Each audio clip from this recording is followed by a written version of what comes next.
Buenos días. Hoy, domingo 4 de enero del año 2026, ya es 26. Iniciamos la primera escuela dominical de este año, titulada Cuando tus finanzas no alcanzan o fallan, que es la sesión 5 del material del IY para adultos de la Convención Bautista del Sur, que es la que utilizamos como base. Verán ustedes que no es lo mismo y que tiene variantes, pero esas son bajo mi exclusiva responsabilidad. No echen la culpa a la Convención Bautista del Sur. Vamos ahora a ver lo que es nuestro material.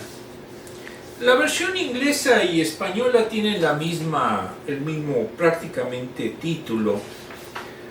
Lo único que varía son el contexto y algunas cosillas. Muy bien. Primeramente, dice idea central: confiar en Dios es riqueza mayor que cualquier prosperidad económica. Aplicación para la vida. La historia se repite. El multimillonario vive en una hermosa mansión junto al mar. Eso sí que es vida. Pero de repente recibe un diagnóstico de cáncer de páncreas. Y ahora nada de lo que tiene externamente puede curar lo que sucede en su interior. Una joven tiene un historial de trabajos que la catapultan a alturas que nunca creyó posible. Pero un pirata informático del otro lado del océano se aprovecha de sus datos, se apodera de sus datos personales y sus claves. En unas horas todo el fruto de su esfuerzo ha desaparecido. Vamos a poner también los posts que utiliza esta presentación. Hay tantas cosas que pueden cambiar nuestro estado: incendios, caídas del mercado, malas decisiones, adicciones, enfermedades o ignorancia pura y simple. Al final de nuestra vida nos vamos con los bolsillos vacíos. La única cuenta que importa es nuestra conexión con Dios. Las personas consideran al dinero como un bien. Jesús ve al dinero de una manera completamente diferente. Lo ve como un barómetro. La forma en que administramos nuestro dinero refleja nuestros valores, nuestros motivos, aún nuestra fe. ¿Aprobaremos el examen cuando el dinero no alcance? No es cuestión de dinero, sino del corazón. Hay mucha gente que en estos momentos aquí en Estados Unidos está en crisis económica por las decisiones de su gobierno. Y eso, lógicamente, es un reflejo precisamente de la falta de tener a Dios como guía de las decisiones, sobre todo cuando se trata de las personas pobres. Recientemente, 22 millones de personas que tenían Obamacare ya no podrán cubrirlo por el aumento de las cuotas. Y eso es responsabilidad de quien dirige a este país y del Partido Republicano, que precisamente buscan o quieren que haya más personas en estado de miseria. En el post de la izquierda vemos una cartera vacía, como hay muchas en estos momentos, y del lado derecho vemos en su momento un bolsillo vacío, como también hay muchos en estas instancias. Vamos a ver ahora la Biblia. Lucas 12 del 13 al 15. Parábola del rico insensato. Uno de entre la multitud le pidió: Maestro, dile a mi hermano que comparta la herencia conmigo.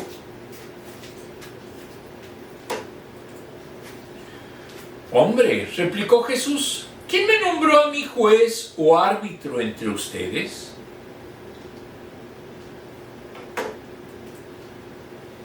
Tengan cuidado, advirtió a la gente. Absténgase de toda avaricia.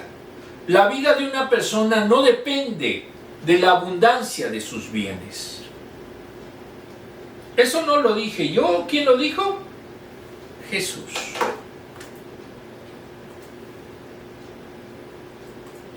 Muy bien. Hay gente que vive así, que quiere vivir así. Y tienen propiedades y cada vez compran más y cada vez acumulan más. Y como en su momento vimos en caricaturas como Rico McPato, no tienen en su momento llenadera a todo lo que quieren acumular. Avaricia o codicia. En el libro Ética Borrosa de Carlos Goñi, Ediciones Palabra Madrid, nos dice que en nuestra época nos hemos empeñado tanto en buscar la felicidad y a la vez nunca nos hemos sentido tan infelices.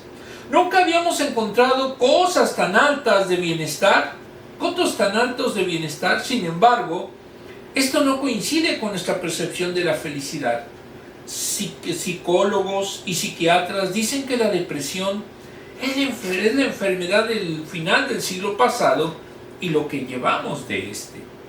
El psiquiatra Javier de las Heras, en su libro Sociedad Neurótica, nos dice que en nuestro tiempo se ha producido un aumento exponencial de crisis de angustia, fobias, obsesiones, trastornos de conducta alimentaria, adicciones, ludopatías, que les gusta el placer en todos sentidos, problemas de personalidad, etc. La insatisfacción en muchas personas que viven satisfechas, el malestar de la sociedad, del bienestar, el sinsentido en el salmerio del placer, son realidades contradictorias en las que nos hemos acostumbrado a vivir. ¿Será que no sabemos ser felices? A la felicidad a la que le aspiramos le ponemos 1000 nombres: dinero, salud, prestigio social, tranquilidad, seguridad, éxito profesional, placer, bienestar, pero no sabemos exactamente qué es. Creemos que en esas cosas debe consistir la felicidad, que basta con encontrar algo como una piedra filosofal que convierta nuestra vida en un camino de rosas. El objetivo parece consistir en poseer algo de por sí mismo, que por sí mismo nos haga ser felices. Una canción decía: yo para ser feliz quiero un camión. La felicidad tiene forma de un condicional. Yo seré feliz si. En su obra Happiness Lesson for New Science de Richard Layard, dice que la sociedad viene causada por dos elementos. Uno, el acostumbramiento. Cuanto más tenemos, menos nos satisfacen proporcionalmente las cosas. Y dos, y el descontento que nos produce la comparación con el otro. Son dos motivos que derivan en dos principios de nuestra sociedad. Primero, el consumismo, y dos, el individualismo. Una sociedad consumista e individualista es una sociedad insatisfecha e infeliz.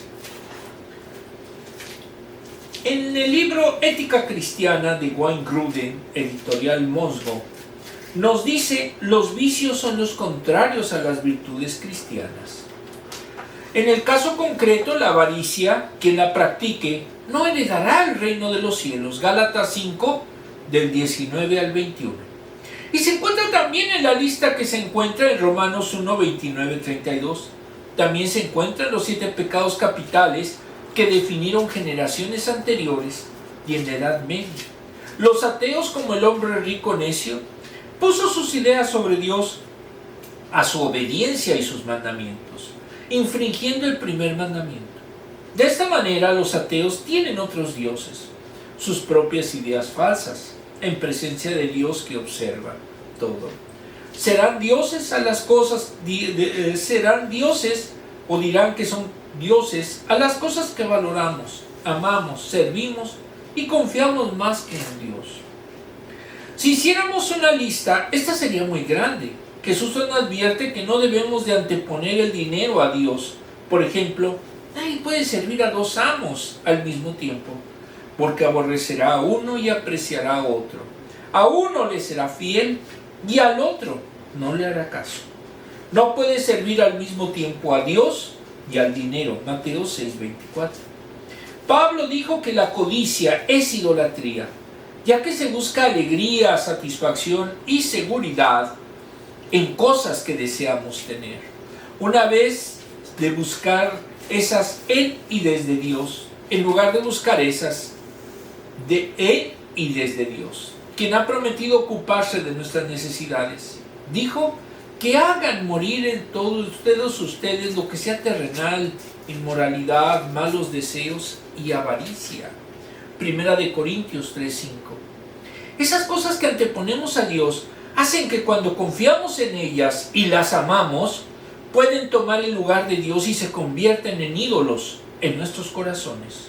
Por último, en el Diccionario Enciclopédico Bíblico Ilustrado de Alfonso Ropero y otros, editorial Clear, nos dice que avaricia viene del hebreo basta, pillar, por extensión ganar, generalmente de forma injusta, y del origen griego pleonexia, deseo de tener más, codicia, avaricia. La avaricia y su sinónimo codicia consiste en un apego desordenado a las riquezas.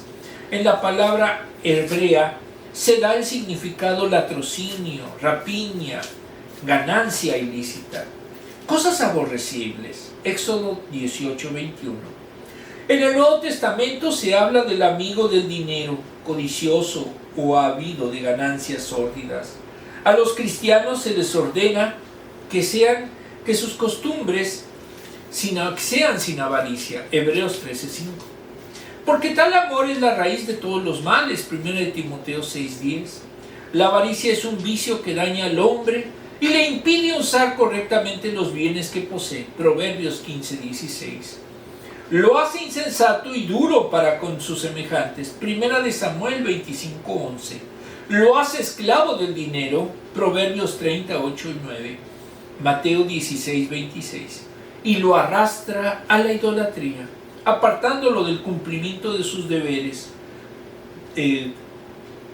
para con Dios y para el prójimo. Efesios 5:5, Mateo 6:24, Lucas 16:13. El avaro vive atormentado por el deseo de aumentar sus riquezas. Proverbios 27:20, Isaías 56:11. Y se apodera injustamente de lo ajeno, dejándose corromper de la administración pública. Es traidor a los suyos, opresor de los débiles, y escatima la paga a los subalternos y jornaleros. Quien se entrega a la codicia perderá la vida. Proverbios 1:19.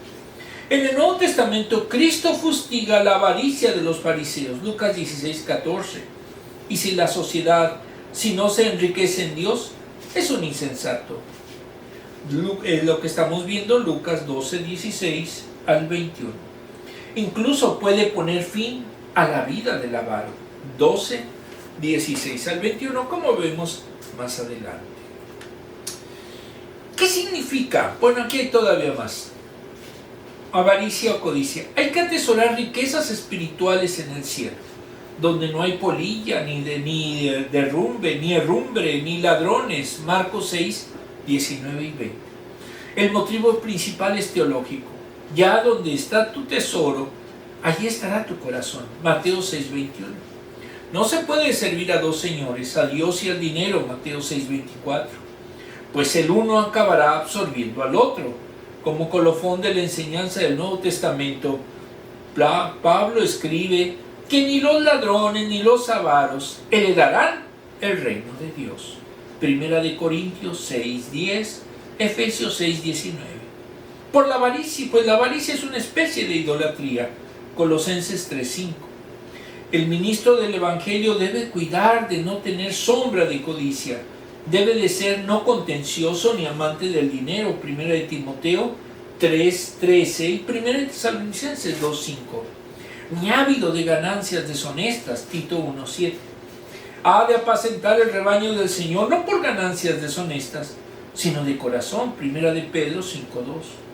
Contrario a los falsos maestros y profetas que por avaricia harán mercadería de vosotros con palabras fingidas.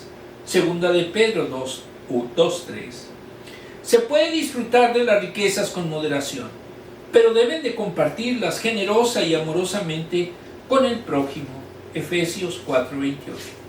De este modo el creyente se enriquece de buenas obras para el cielo, atesorando así buen fundamento para la vida verdadera. 1 de Timoteo 6, del 17 al 19. Y aquí es donde también debemos de ver algo. Si usted es avaro, no va a ganar el reino de los cielos.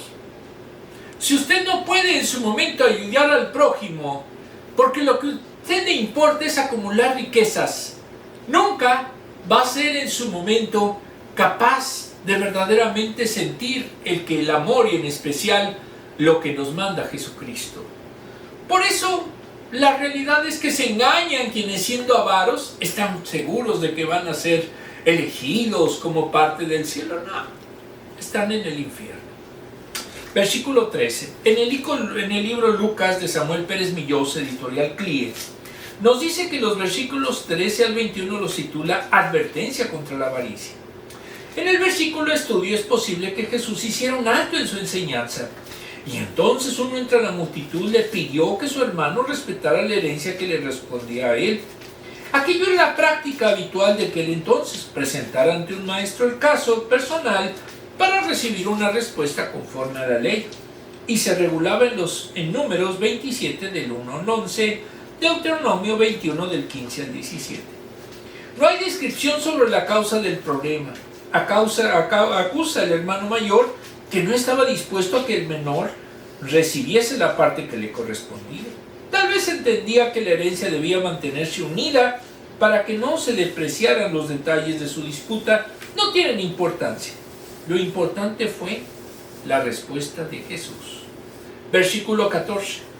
La respuesta de Jesús fue inmediata. El hombre con buenas intenciones pidió ayuda al maestro, pero esto lo ponía en una situación conflictiva y en un asunto que no le concernía. Nadie había puesto a Cristo como juez secular para dirimir asuntos que tenían que ver con la legalidad de entonces, puesto que presentaron casos que no tenían que ver con él, ya que no había sido constituido o nombrado juez. Los judíos tenían un servicio judicial con personas conocedoras de la ley, cuya misión era atender esos temas. La de Cristo, su misión era mucho más elevada, como Salvador y revelador de Dios. No podía entrometerse. Además, faltaba poco tiempo para concluir su ministerio público en asuntos seculares y generales que otros debían de resolver. En una palabra, Jesús le dijo al hombre, pues que no era juez, y que mejor fuera con los jueces que sí tenían jurisdicción. Versículo 15. La petición de aquel hombre determina las palabras de Jesús.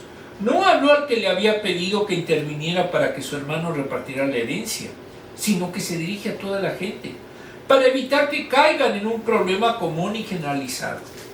Primero establece un mandamiento de que se debe evitar toda avaricia. El que es avaro no es cristiano, de una vez se los digo. Si usted es avaro y no puede compartir con nadie ni apoyar a nadie, pues simplemente no es cristiano. Si usted en su momento piensa que debe de andar por todo el mundo o por todos lados con su caja de tesoros, pues no es cristiano. Eso no corresponde a un cristiano. Y es un mandamiento contra el deseo codicioso de poseer y preservar para sí los bienes terrenales. No importa cuáles sean, es un amor egoísta, por tanto malo. En la parábola lo califican como una necedad. Avaricia entraña acumular bienes, procurando siempre tener más. No es tener para subsanar una necesidad lógica, sino de acumular riquezas que, como enseñara el apóstol Pablo, es raíz de todos los males. 1 Timoteo 6:10. La razón, la vida del hombre no debe descansar en los bienes que posee. La vida real, el principio vital, no puede medirse por la cantidad de bienes que la persona posea. Jesús enseñó que aprovecha al hombre si gana todo el mundo y se destruye o se pierde a sí mismo. Lucas 9:25. Poseer no es igual a la vida. Contexto, versículo 15. De otra manera, podría ser que una persona ande sobrada de bienes, pero eso no supone que tenga una vida correcta delante de Dios, ni mucho menos que esas posesiones le faciliten algo para la vida eterna. Tener verdadera vida no consiste en mirar a las riquezas, sino todo lo contrario. Dejar de amarlas para mirar por fe a Jesús y encontrar en Él no una vida llena de posesiones temporales, sino la eterna, que no concluye jamás. Desglose. Jesús se encontraba con personas que tenían una infinita variedad de necesidades. Algunos lo consideran un sanador, otros como este hombre un mediador en un pedido de tener similar al que hizo Marta cuando le pidió que hablara con María sobre la injusta división de tareas, Lucas 10, 38 al 42. Este hombre lo veía como posible albacea del testamento de su padre fallecido. Al principio parece gracioso, pero le pidió esto a Jesús. Pero antes de pensar en eso, veamos un detalle. Las cosas que consideramos prioridades esenciales cuando oramos, como la riqueza, el fervor de los demás, las casas, una oficina más cómoda, o el lugar para estacionar el auto más cercano de la entrada del centro comercial en un día lluvioso. Los estudiosos de la Biblia hacen énfasis en que Jesús había vuelto su rostro hacia Jerusalén. Él sabía que iba camino a la cruz, mientras se encaminaba a morir por los pecados del mundo. Jesús se encontró frente a frente con un hombre que quería que le ayudara a arreglar una disputa familiar sobre quién recibiría y qué de la herencia. Jesús trató de ayudar a este hombre y a los que estaban a su alrededor a comprender que el dinero no es una trampa. Jesús nos dice a todos los creyentes que seamos cuidadosos frente a la codicia. Debemos examinarnos profundamente para ver si hay codicia en nuestro corazón y hacerla desaparecer, porque tiene poder para arruinar nuestra vida y nuestra eternidad. Un seguir de Cristo nunca debería basar su identidad en una hoja de cálculo. Qué tan grande es la casa, el costo del auto, el tamaño de las piscinas, etc. Nuestra identidad se basa nada más que en nuestra conexión con Jesús. Todo lo demás es solo una distracción. ¿Qué personas tienen un lote accionario? ¿No se sienten amenazadas cuando ve que el índice Dow Jones cae un 4% en un día? ¿Qué persona no quiere un auto más lindo, una casa más grande, un puesto de trabajo más elevado? Jesús nos llama a buscar una aventura más importante, la aventura de la simpleza. ¿Por qué la mayoría de los que ganan la lotería dicen que eran más felices antes de ganarla? Mejor aún, porque pasan 50 años acumulando riquezas y obsesionándonos cuando nos espera una eternidad de nuestra mejor inversión. Vivamos sencillamente en esta vida y disfrutemos de todas las extravagancias del gozo en la próxima.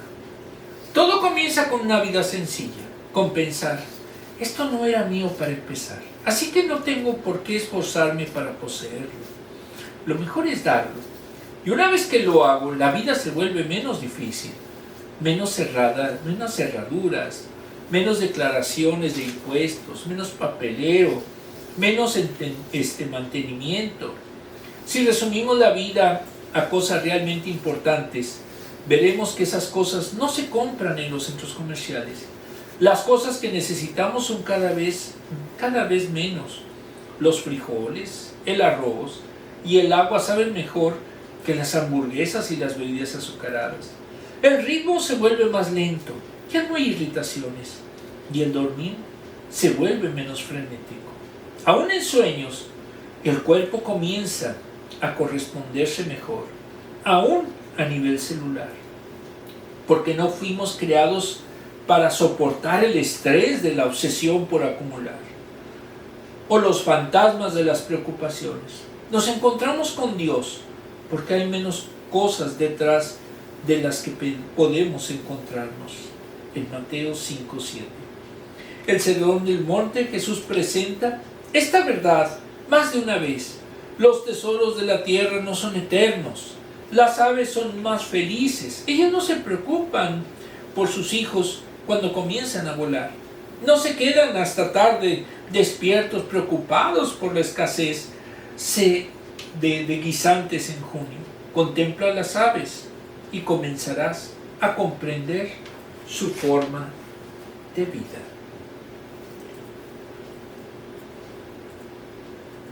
¿Lo hacemos? No.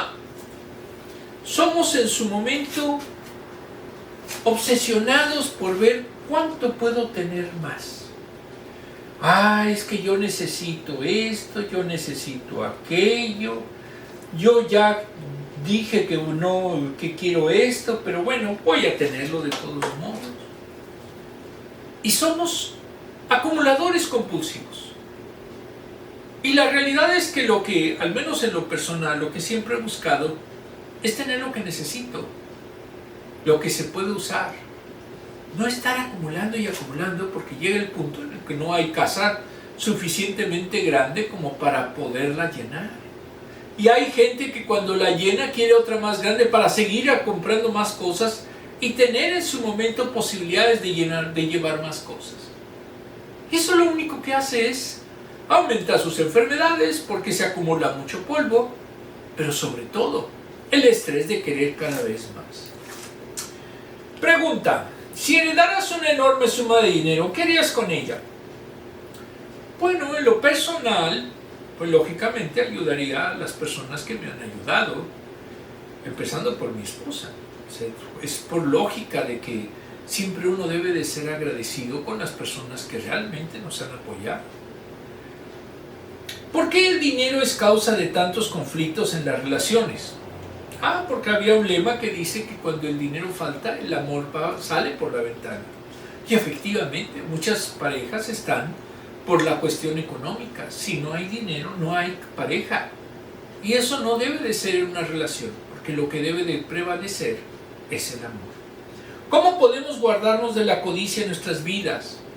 Amando al prójimo, ayudándolo, verdaderamente ayudándolo, no solo orando por él, no. Lo que debemos de hacer es estar preparados para poder inclusive desprendernos de algunas cosas cuando otro verdaderamente lo necesita. Muy bien. Como siempre he dicho, si a usted le queda el saco, bueno, se lo puede poner. Lucas 12 del 16 al 21. Entonces les contó esta parábola. El terreno de un hombre rico le produjo una buena cosecha. 17. Así que se puso a pensar, ¿qué voy a hacer? No tengo dónde almacenar mi cosecha.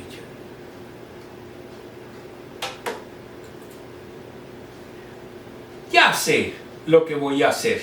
Derribaré mis graneros y construiré otros más grandes, donde pueda almacenar todo mi grano y mis bienes. Y diré, alma mía, ya tienes bastantes cosas guardadas para muchos años. Descansa, come, bebe y goza de la vida. Bueno, pero cuando se es avaro y mezquino, ni eso hacen. Pero Dios le dijo, necio, esta misma noche te van a reclamar la vida. ¿Quién se quedará con lo que has acumulado?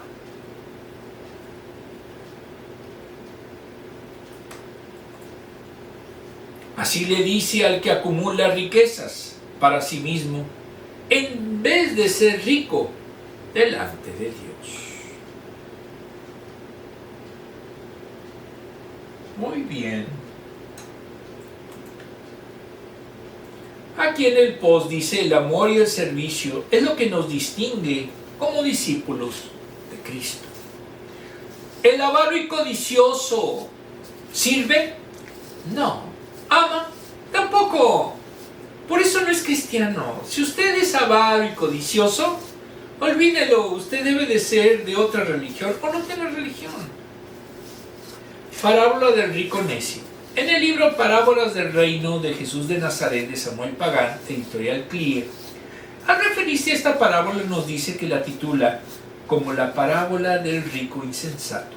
Un hombre acaudalado, dueño de un buen terreno, es positivamente bendecido con una cosecha abundante. Aunque feliz, no estaba preparado porque no tenía graneros suficientes y adecuados para almacenar esa cantidad de frutos. Actuó con arrogancia y presunción. Se ufanó de tener recursos para muchos años.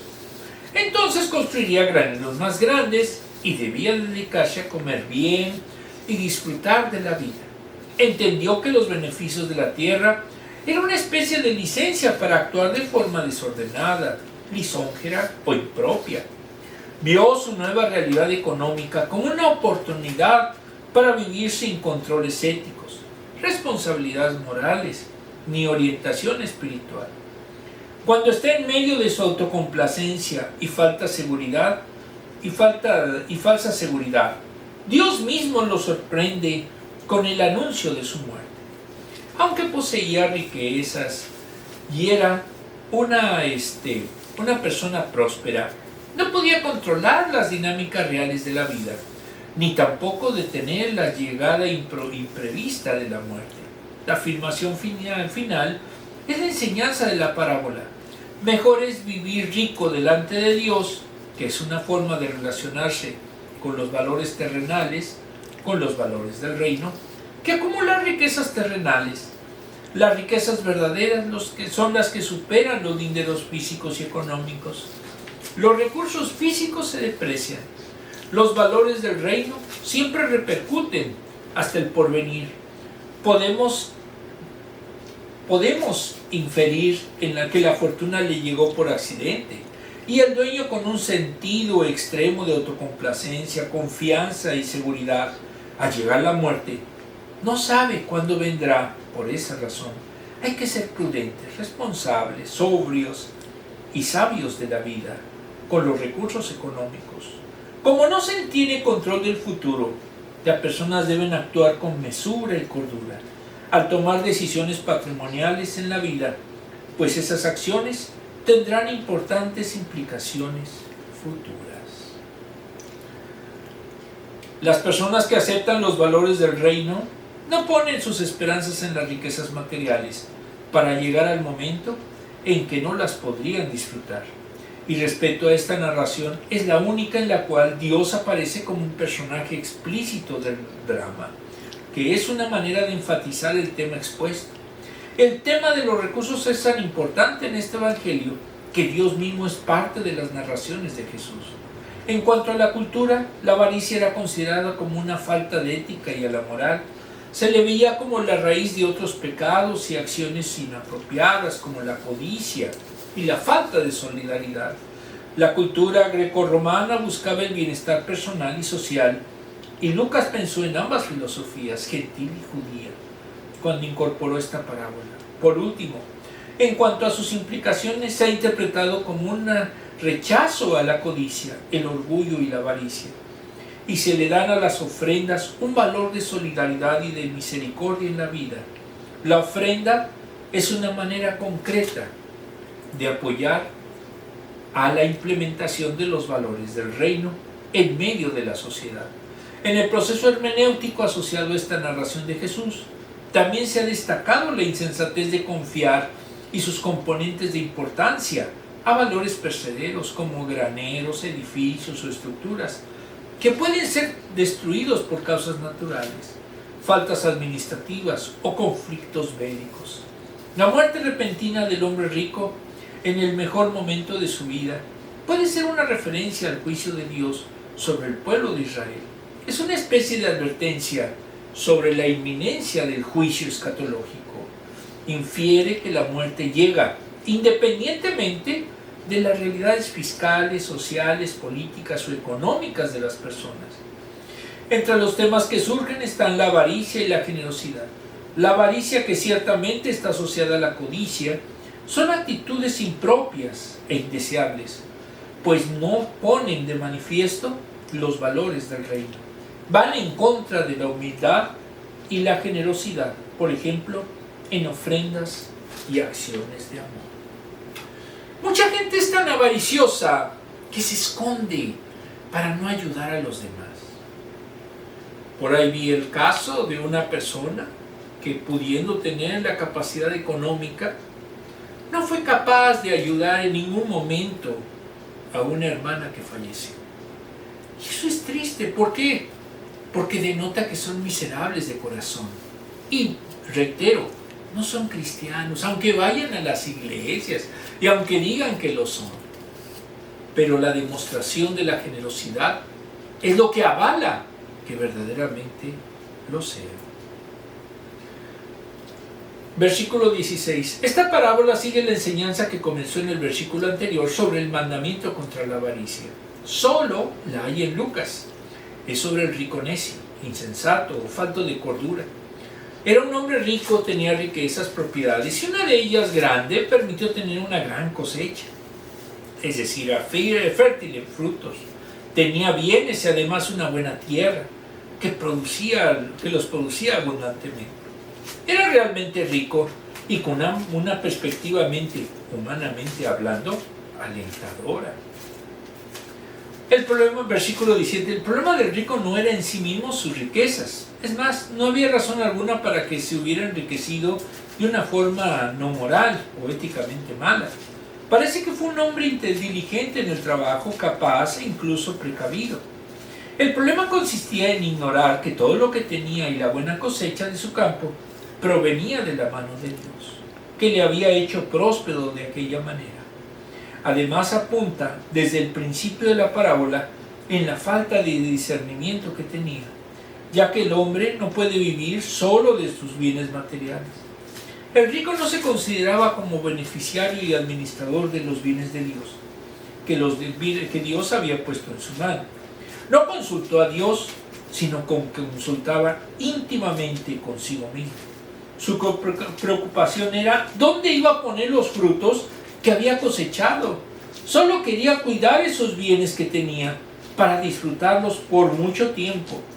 Era tanto lo que poseía que no cabían en sus almacenes de que disponía. Versículo 18. La reflexión íntima del rico lo lleva a una determinación: derribar los graneros que tenía y construir otros mayores. El problema es que a medida de que aumentaba sus riquezas, el corazón del rico se orientaba hacia ellas. En su deseo de adquirir mayores bienes, dejó de pensar en la procedencia de todos los frutos que tenía, y mucho menos de tratar de compartir algo de ellos con otros que necesitaban. En las nuevas construcciones podría todo el trigo, la totalidad de lo cosechado y sus bienes propios. Se ve el engaño de las riquezas que ahogan en ellas cualquier deseo por Dios y por obedecer los preceptos de su palabra. La cosecha del campo destruye la verdadera cosecha de la vida. Este rico recibe y atesora avaramente sus posesiones. Jesús no habló contra las riquezas. Por ejemplo, Job, Abraham, el de la parábola, era un rico pobre porque lo era para consigo, no para Dios. La verdadera riqueza es serlo en amor, en fe y en buenas obras. Es grandemente rico, pero es un mendigo, insolvente, paupérrimo, delante de Dios. Era un ambicioso egoísta. Yo conozco a muchos y muchas. Versículo 19. El necio dialoga con sí mismo. La vida de ese hombre estaba gobernada por su yo. Por tanto, cuando todo está lleno de sí mismo, no hay cabida ni para otros ni para Dios. Es tal su arrogancia y egoísmo que considera que su vida, en este caso su alma, es propiedad suya y que puede controlarla y hacer de ella cuanto le parezca. Es jactancioso. Tiene muchos bienes que están depositados, pensando ya en los nuevos almacenes. Es vanidoso, ya que piensa que sus cosechas siempre serán abundantes. Es ateo, porque no tiene en cuenta en ningún momento a Dios. Salmos 14:1. Y llega a la arrogancia perversa de sentirse dueño de sí mismo y controlador supremo de su vida. Su vida estaba llena de muchos bienes, pero vacía de Dios. Previa para el futuro, una vida de absoluta bonanza y disfrute. Por eso le manda a su alma que beba, coma, repose y se regocije. Su perspectiva de vida era de estado de paz, abundancia y de alegría, y sus deseos constituyen un abierto desafío a Dios. El descanso del alma solo es posible en vinculación con Él. Versículo 20. Dios iba a trastocar esa arrogancia. Hablándole directamente, le dice necio. En el Antiguo Testamento usa 3 palabras diferentes. 1, obstinado, aparece 50 veces. 2, estúpido y terco, aparece 19 veces. Y 3, ordinario y brusco, que tiene la mente cerrada a todo y a Dios. Salmos 14:1. Y esta es la que corresponde al nombre de la parábola. Luego viene la determinación divina. Fue llamado para rendir cuentas a Dios, no de sus propiedades, sino de sí mismo. El insensato no había pensado en su muerte. Todo quedó atrás, porque nada podía llevar consigo. Y finalmente está una solemne pregunta. Lo que has previsto, ¿de quién será? Incluso en Eclesiastés habla de amontonar riquezas y no sabes quién las disfrutará. Eclesiastés 2, del 18 al 23. No tuvo tiempo de hablar con Dios, porque solo hablaba consigo mismo. Pero Dios sí tenía mucho que decirle. Una justa condenación descansa en 3 razones. Primera, confundió el propósito de su vida, considerando que la verdadera forma de vivir es disfrutando de sus riquezas y de los placeres temporales. Y 2, no tuvo percepción clara de su futuro. 3, equivocó el uso de sus riquezas temporales. La avaricia le impidió el gozo de compartir con otros, los necesitados, las viudas, los huérfanos y de los niños. Y esto lo privó de la verdadera felicidad y de la auténtica bendición. 21. La conclusión es breve pero precisa. El rico de la parábola es el hombre que no tiene la vida orientada hacia Dios. Es un miserable y pobre en medio de sus riquezas materiales, que puede poseer el pecado que está en el corazón, ansioso por lo que posee, y que planifica al margen de Dios. Hay quien busca tesoros materiales para sí, pero no tiene ninguna riqueza para con Dios. Por ejemplo, la iglesia de la Odisea, en donde afirmaba tener todo y estar enriquecidos, pero delante de Dios su estado era miserable, porque Jesús estaba al margen de la vida de ellos. Apocalipsis 3:17. Quien anhela las riquezas temporales, inquietándose por adquirirlas, está actuando como el necio de la parábola. Los que quieren ganar la vida de este modo, la están perdiendo, según Dios 9:24. Ya dijimos que cuando uno diga el título, en este caso sería Lucas. Hay creyentes que sacrifican sus compromisos familiares e incluso los espirituales para dedicarse a adquirir posesiones, dejando a su muerte todo lo que con tanta dificultad ganaron para que otros lo malgasten. Salmos 36, Job 27, del 17 al 21. Desglose. La industria cinematográfica utiliza este argumento de Jesús vez tras vez. Ya todos nos conocemos la historia de este millonario que termina siendo mendigo. Lo importante es que no busquemos ese papel protagónico. No es divertido vivir en la vida real. El rico se encuentra en la tapa de la revista Fortune. Toda una vida de acumular riquezas le provocó un problema real. Tiene tantas cosas que no cuenta con los lugares suficientes para guardarlas. ¿Te suena conocido? Los Estados Unidos tienen el mayor número de depósitos guardamuebles, de las bodegas que vemos, per cápita del mundo, más de 52,000 en todo el país. Es más que todos los Starbucks, McDonald's y Dunkin' Donuts, Pizza Hut y Wendy's de Estados Unidos juntos. Sí, esta historia es importante. El hombre rico decidió construir graneros más grandes para poder quedarse tranquilo y disfrutar del fruto de muchos años de trabajo. ¿Por qué no? Lo merecía. Al final de su vida recibió un severo veredicto. Necio, versículo 20. Tal exclamación divina devasta el alma. Sir Thomas Scott era un terrateniente rico, miembro del Parlamento y consejero del rey Jacobo de Escocia. También era conocido por perseguir a los protestantes. A los 59 años, repentinamente enfermó y estando en su lecho de muerte, las últimas palabras que pronunció a los sacerdotes que intentaban consolarlo con omnimosas.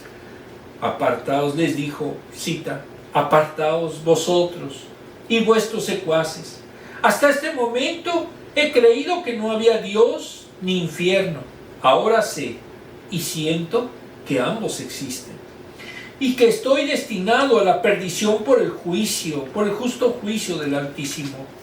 Jesús usó la parábola, término de la cita, Jesús usó la parábola del necio para hacernos despertar de los engaños en que hemos caído sobre el valor del dólar. Pierde de inmediato su valor cuando salimos de la tierra.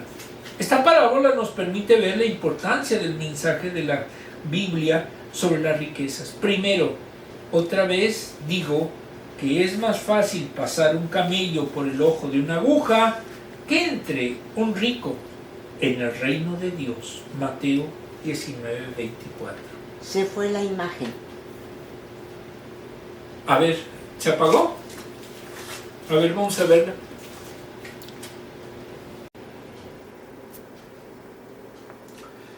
Hubo un pequeño problema técnico, pero ya retomamos la imagen. Muy bien. Ahora, vimos en su momento de que ningún rico puede pasar, que es más fácil que pase un camello por un ojo de la aguja que entre un rico en el reino de Dios. Mateo 19:24. Aclaramos que es el rico codicioso y avaro. 2. Ninguno puede servir a dos señores, porque o aborrece al uno y amará al otro, o estimará al uno y menospreciará al otro. No podéis servir a Dios y a las riquezas. Mateo 6:24. 3. No te afanes por ser rico. Sé prudente y desiste. Proverbios 23:4. Descubrir el corazón de la felicidad en esta vida es tomar conciencia de lo que realmente es la eternidad. Tenemos la posibilidad de elegir vivir esta vida teniendo en mente las próximas décadas o vivir teniendo en mente los próximos 10,000 años. Probablemente estés de acuerdo conmigo en que no es una elección difícil, porque todos pensamos en la eternidad en algún momento. La historia de la viuda nos recuerda que lo importante al dar no es la cantidad de dinero, sino la actitud del corazón. Vamos a una pregunta. Aquí nada más hay una pregunta.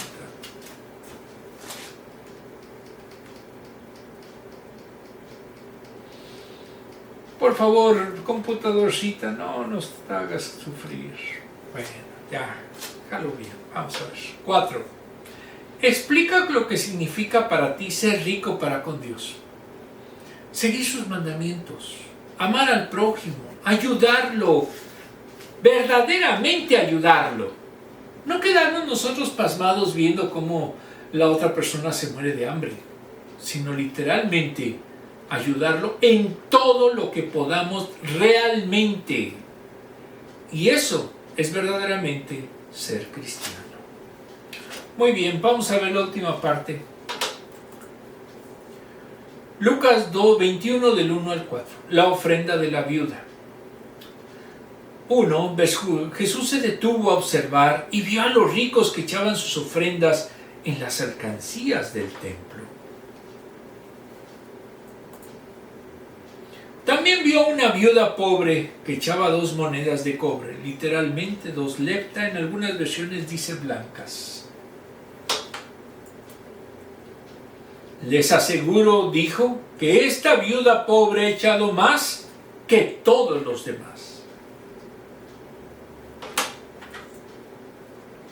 Todos ellos dieron sus ofrendas de lo que les sobraba, pero ella, de su pobreza, echó todo lo que tenía para su sustento.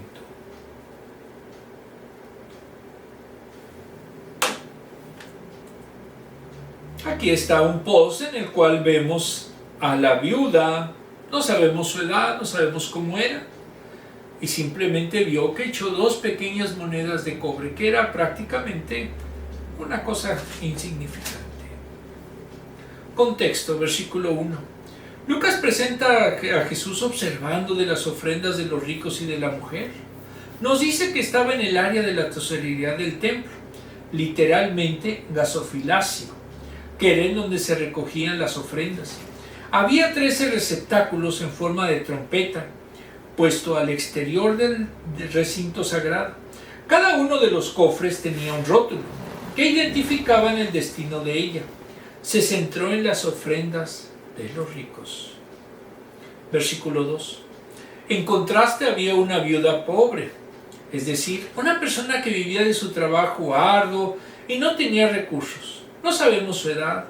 Echó 2 monedas de cobre de valor más bajo en el sistema monetario de entonces. Según Marcos, con las 2 sumaban un cuadrante, que era la 74ª parte de un denario. Entonces dio casi nada. Los encargados anotaban los nombres de los que dieron las ofrendas más importantes. Nadie se ocupó de la viuda por lo poco que pudo ofrendar. Versículo 3.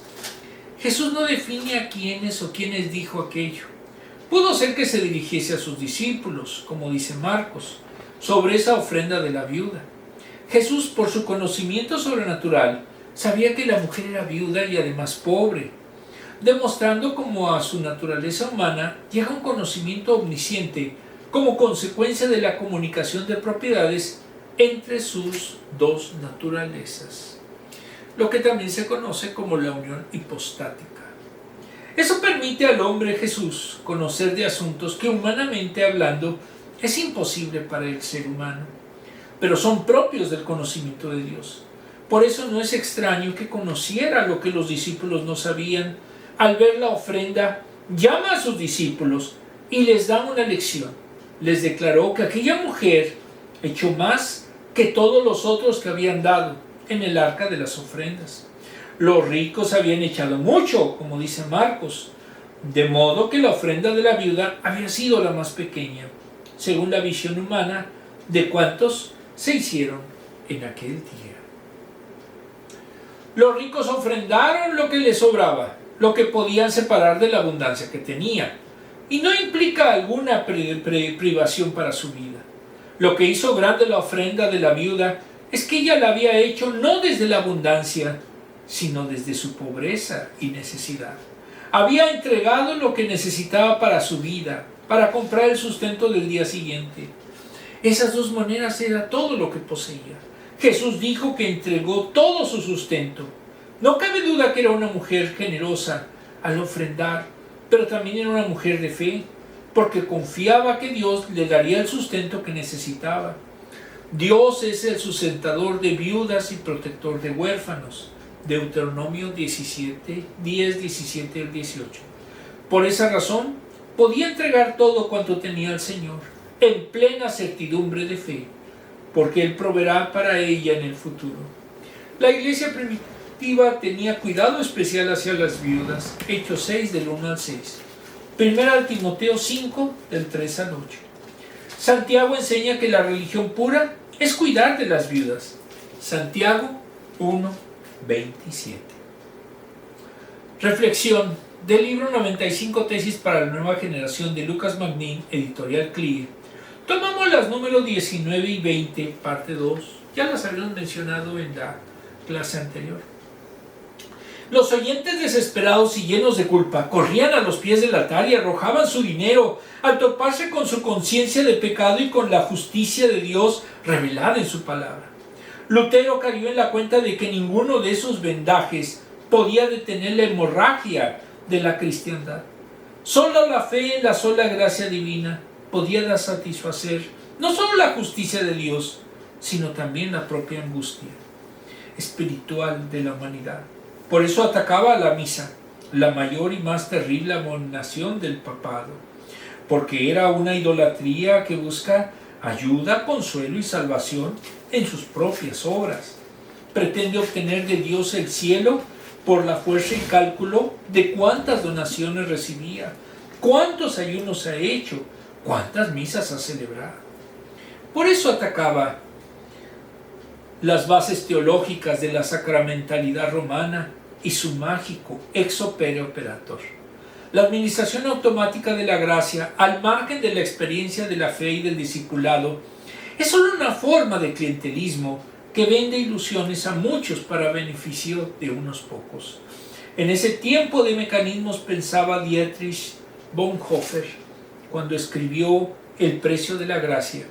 La iglesia luterana alemana de sus días, al igual que la iglesia católica del medievo, habían intentado hacer tan accesible la gracia de Dios, tan automática, tan eficiente, tan omnipresente, que se había saltado por completo la invitación al seguimiento.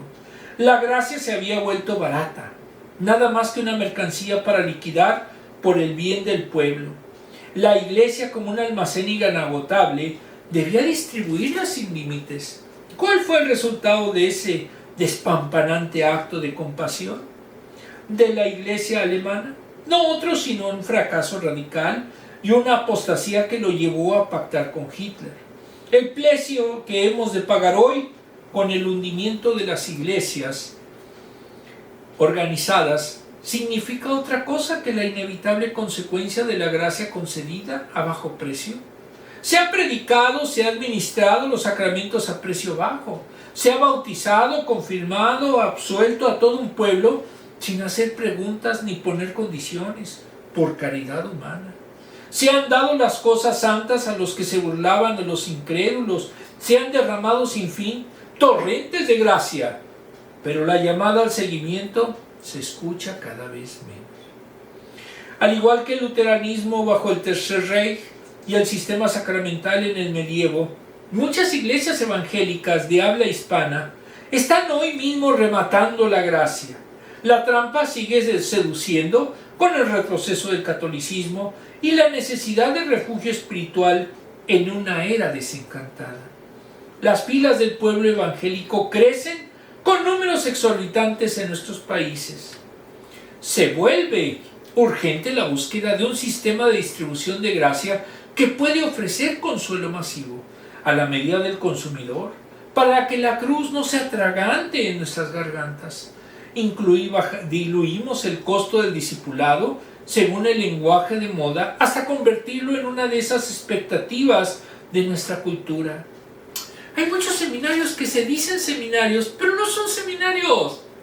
Son escuelitas que hacen algunos lineamientos muy vagos y que definitivamente no están discipulando a nadie. ¿Por qué? Pues porque de entrada ni siquiera tienen maestros verdaderos. A alguien se le ocurrió hacerlo y poner a quien quiera, sus amigos, etc. Y eso no es gracia, eso no es conocimiento, eso no es discipulado. Muy bien. Costo del discipulado, según el lenguaje de moda, hasta convertirlo en una de esas expectativas que nuestra cultura ya satisface.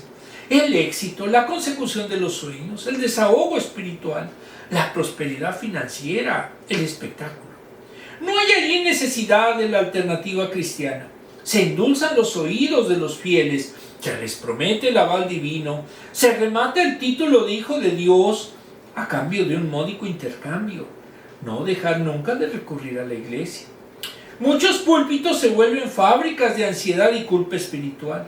Dolencias que el pueblo de Dios solo puede satisfacer al correr desesperadamente al altar para hacer un pacto con Dios, tener una efímera experiencia mítica y recibir la validación de una autoridad eclesial. La absolución es profundamente emotiva y solemne. Arrastra un impacto inmediato en la psicología de los fieles. La catarsis es eficiente, pero dura poco. Debe ser administrada semanalmente, sin cesar, para evitar dos desenlaces. Primero, la desesperación de los individuos. Y segundo, el desmoronamiento de la institución. La otra cara de la moneda de la tesis anterior es la afirmación radical de que nuestra esperanza no puede reposar en una vacuna espiritual a la carta, ni en una gracia barata que se empaqueta y se arroja sobre nuestras ciudades, como un pesticida sobre un campo. Cuando lo sacro está por todos lados, como algo dado o autoevidente, corre el riesgo de no estar ya en ninguna parte. O peor, será algo tan ambiguo y falto de identidad que quizás ni siquiera convenga encontrarlo. Desglose. Pasemos de una parábola a una persona. No conocemos su nombre, pero entre todos los nombres y hechos de los evangelios de lo que poco sabemos, esta mujer es mencionada en 2 evangelios, Marcos y Lucas. Mientras su vida se acercaba al pináculo de la cruz, Jesús se detuvo a poner de relieve a alguien que vivía en los márgenes de la sociedad. En el capítulo anterior, Jesús había reprendido severamente a los maestros de la ley, que ocupaban los lugares más importantes de la sociedad y pronunciaban floridas oraciones para impresionar a los padres. Luego, Jesús desvió su mirada hacia esta mujer, desconocida en el templo. Dentro del complejo del templo, el atrio de las mujeres contaba con 13 cajas para recibir colectas. Cuando esas grandes cajas de metal recibían una importante donación de una persona rica, el tintineo del metal llamaba la atención de todos los que estaban alrededor. Mientras las personas de clase alta hacían un espectáculo al dar sus ofrendas a la vista de todos, la viuda, humildemente, puso 2 monedillas de cobre que representaban todo lo que ella tenía. El sonido de su ofrenda pasó totalmente inadvertido. Los significantes tintineos generaron escasa atención, excepto de la persona que todo lo ve y oye, Jesús. Él hizo una distinción importante entre los ricos, cómodos en su riqueza, y los pobres desesperados. Pablo nos desafía a todos en 2 de Corintios 9:7, cita: cada uno dé como propuso en su corazón, no con tristeza, ni por necesidad, porque Dios ama al dador alegre.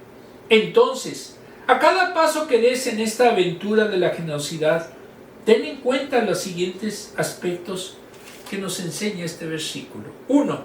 Alegre. Sea un dador alegre. Pablo destaca el hecho de que Dios ama al dador alegre.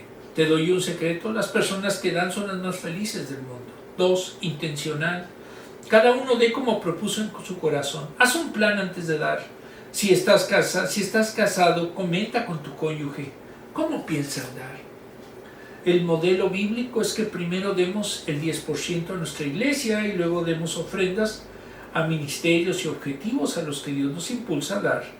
Desafíate a aumentar tus donaciones cada año. 3. Valiente. No con tristeza ni por necesidad. Sé valiente al dar. Lo que das nunca debe sentirse como una obligación. Es un honor y un gozo dar con sacrificio y valor. Ampliando el dicho, podríamos afirmar: a donde Dios nos guía, Dios provee y hay gozo. La última pregunta.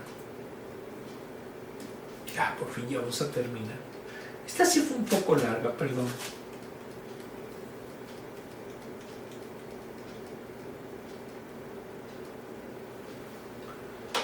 Cinco. Relata alguna ocasión en que viste cómo lo que una persona daba con sacrificio honraba a Dios. He conocido personas que realmente son pobres y aún así ofrendan. Y es maravilloso cómo también Dios los sustenta. Por eso en su momento debemos de dar con amor, debemos de dar lo que podamos, pero sobre todo tener presente que Dios no nos deja solos, no nos abandona. En especial si es una iglesia que es fraterna y persigue el amor de todos, en todos. Muy bien, vamos a ver nuestra última tesis, nuestro último versículo. ¿Todos? Hebreos 13:16. No se olviden de hacer el bien y de compartir con otros lo que tienen, porque esos son los sacrificios que agradan a Dios. Hebreos 13:16. En una palabra, no sean avaros ni egoístas ni codiciosos. Vamos a despedirnos con una oración. Amantísimo Padre, vivimos un mundo en el que las grandes potencias están destruyendo a todos los demás. Rusia invade en su momento Ucrania, Estados Unidos invade Venezuela, China no tarda en invadir Taiwán. Y eso nos provoca una tristeza, pero a la vez nos hace pensar que el final de los últimos tiempos se acerca y que debemos de nosotros estar muy presentes y estar muy en sintonía con Dios. buscarlo, porque sabemos que en su momento Él vendrá y pondrá las cosas en su justa medida. Amantísimo Padre, te pedimos que tú nos ayudes a pasar este tránsito imperialista que se está dando en todo el mundo. Pero Señor, sabemos que es tu voluntad que sucedan las cosas que sucederán. Todo esto, Señor, te lo pedimos en el sagrado nombre de nuestro Señor Jesucristo. Amén. Amén. Nos vemos el próximo domingo.